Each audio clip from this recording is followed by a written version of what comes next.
Kecerdasan buatan atau AI kan sekarang ada di mana-mana ya. Tapi pertanyaannya, apa kita udah bener-bener pakai kemampuannya secara maksimal? Nah, hari ini kita bakal bongkar rahasia gimana caranya mengubah interaksi kamu dengan AI dari yang biasa aja jadi luar biasa. Pernah nggak sih kamu nanya sesuatu ke AI, jawabannya malah aneh atau nggak nyambung sama sekali? Kalau pernah, tenang, kamu nggak sendirian kok. Ini sering banget terjadi. Tapi masalahnya itu bukan karena AI-nya yang kurang pinter, tapi seringkali karena cara kita bertanya. Yuk kita bedah masalah ini mulai dari dasarnya dulu. Apa sih sebenarnya AI itu? Gampangnya gini deh, AI itu teknologi yang dibikin untuk meniru cara otak kita bekerja, belajar dari data, terus ngambil keputusan. Tapi, kunci buat ngebuka semua potensinya itu bukan di teknologinya yang super canggih, bukan. Kuncinya itu ada di seberapa pinter kita ngajak dia ngobrol.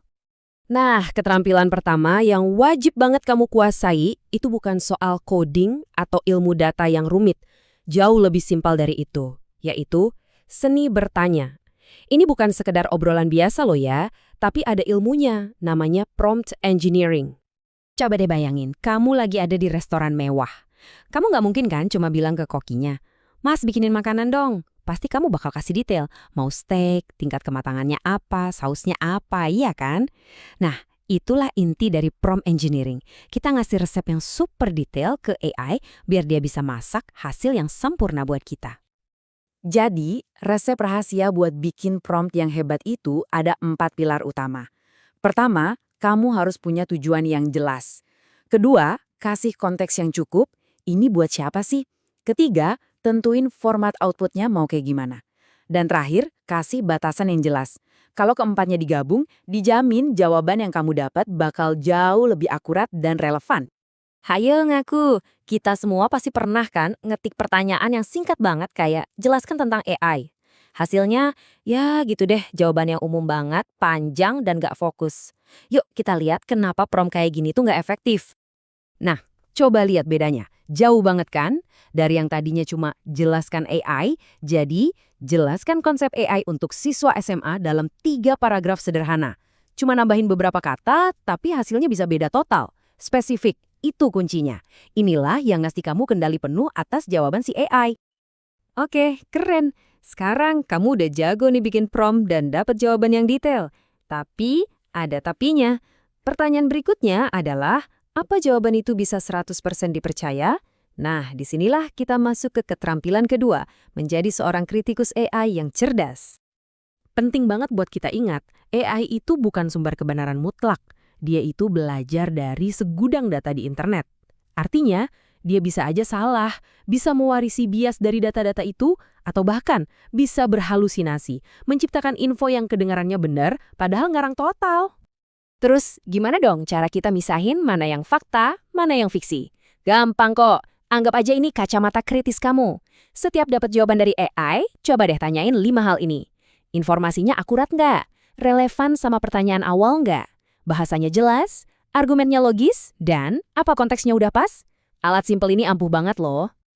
Oke, jadi kamu udah tahu cara ngobrol sama AI dan udah tahu juga cara jadi kritikusnya. Sekarang buat keterampilan terakhir, yuk kita coba ngintip sedikit ke belakang panggung.